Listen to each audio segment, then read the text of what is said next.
শীতকাল মানেই হচ্ছে কপি আর কপি। তো ফুলকপি দিয়ে একটা নতুন রেসিপি আপনাদের সাথে শেয়ার করতে চলে এসেছি আজকে। নমস্কার বন্ধুরা, সকলকে আমার চ্যানেলে স্বাগত জানাই। আজকের রেসিপি দেখুন কি কি রান্না হবে। ফুলকপির সিজন, বুঝতেই পারছেন এখন। তো ফুলকপি দিয়ে আর নতুন আলু দিয়ে, ফুলকপি দিয়ে নতুন আলু দিয়ে ধনেপাতা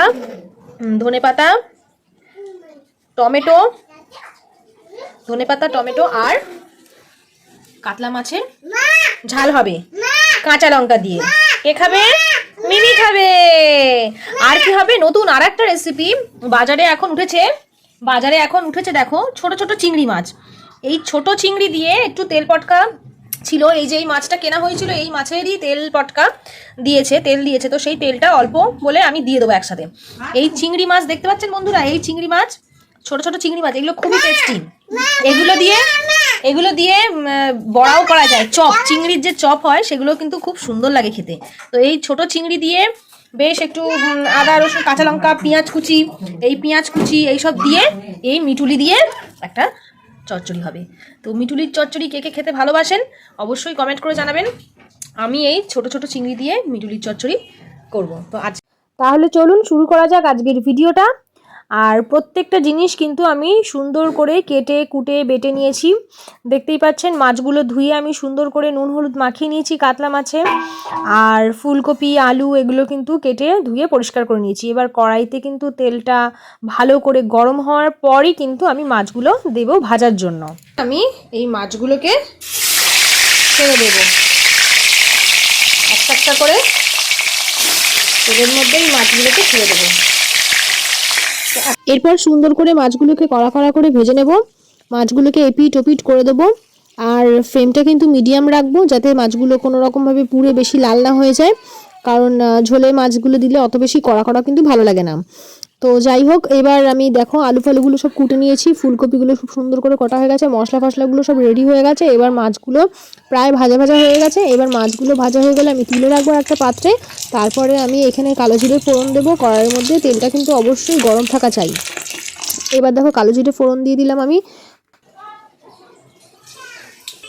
কালো জিরে তেলের ওপর দেওয়ার পর বেশিক্ষণ ভাজলে কিন্তু কালো জিরেটা পুড়ে যাওয়ার সম্ভাবনা রয়েছে, যার জন্য অল্প ভেজেই কিন্তু তার মধ্যে টুকরো করা আলুগুলো আমি দিয়ে দেবো। দেখতেই পাচ্ছ তোমরা, দিয়ে দিলাম। এরপরে কিন্তু সামান্য নুন দিয়ে আমি আলুগুলোকে প্রায় ভাজা করে নেব। কারণ আলুটা ফুলকপি থেকে একটু শক্ত, যার জন্য ফুলকপি আর আলু একসাথে দিলে কিন্তু ফুলকপিগুলো বেশি সেদ্ধ হয়ে যাবে। যার জন্য আলুগুলো আগে থেকে একটু ভেজে নিয়ে ভালো করে, তারপরে কিছুক্ষণ পরে যখন দেখবো ভাজা হয়ে গেছে, তারপরে ফুলকপিগুলো আমি আলুর সাথে দিয়ে দেবো।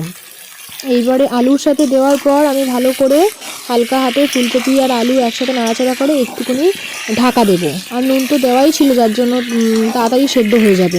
মোটামুটি প্রায় ভাজা হয়ে এসেছে ফুলকপি আলুগুলো। তারপরে কাঁচা লঙ্কা আদা রসুনের যে পেস্টটা এখানে দিয়ে দিলাম।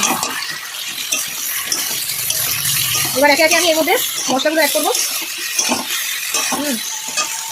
কিছুক্ষণ পর যখন দেখলাম ফুলকপি আর আলু ভাজা হয়ে এসছে, এবার হলদি পাউডার আমি দিয়ে দিলাম পরিমাণ মতো, মানে হলুদ গুঁড়ো পরিমাণ মতো, যে যতটা তরকারি করবে সেরকম পরিমাণ মতো তোমরা দিয়ে দেবে।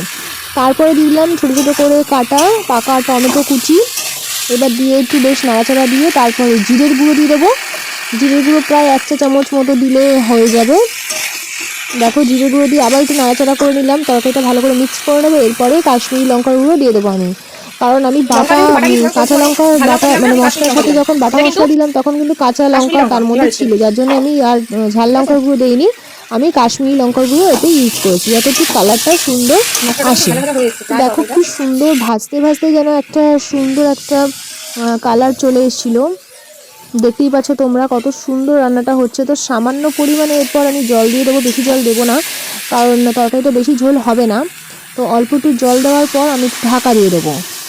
তো জলটা দেখো পরিমাণ মতো তোমরা দেবে, যে যেরকম রান্নাটা করবে, যতটা পরিমাণ সবজি থাকবে তো সেই পরিমাণই তোমাদেরকে দিতে হবে। তারপর একটু যখন ফুটে আসবে তখন আমি একটু সামান্য জল দিলাম, কারণ একেবারেই কম জল হয়ে গেছিলো। তো একটু জল দিয়ে আমি ঢাকা দেবো, কারণ মাছটা তো ফুটবে, মাছের ঝোলটা দিয়ে তো ভাতটা খাওয়া হবে, যার জন্য একটু ঝোল লাগবে। তো তোমরাও তোমাদের যেটুকু পরিমাণ সেই বুঝে দিয়ে দেবে, একটু ঢাকা দেবে। তারপর ফুটে গেলে তারপরে কুচনো ধনেপাতাগুলো ওপর দিয়ে ছড়িয়ে দিয়ে সুন্দর করে দেখো হালকা হাতে একটু নাড়াচাড়া দিয়ে আমি ঢাকা দিয়ে দেবো। তারপরে ফুটে গেলে তরকারিটা দেখো প্রায় ফুটে গেছে, এখন দেখতে পাচ্ছ তোমরা টকবক টকবক টকবক করে ফুটছে তরকারিটা, দারুণ সুন্দর কিন্তু একটা স্মেল পাওয়া যাচ্ছে। এরপর ভেজে রাখা মাছগুলো আমি দিয়ে দেবো ঝোলের মধ্যে এক এক করে, এরকমভাবে তোমরাও দিয়ে দেবে।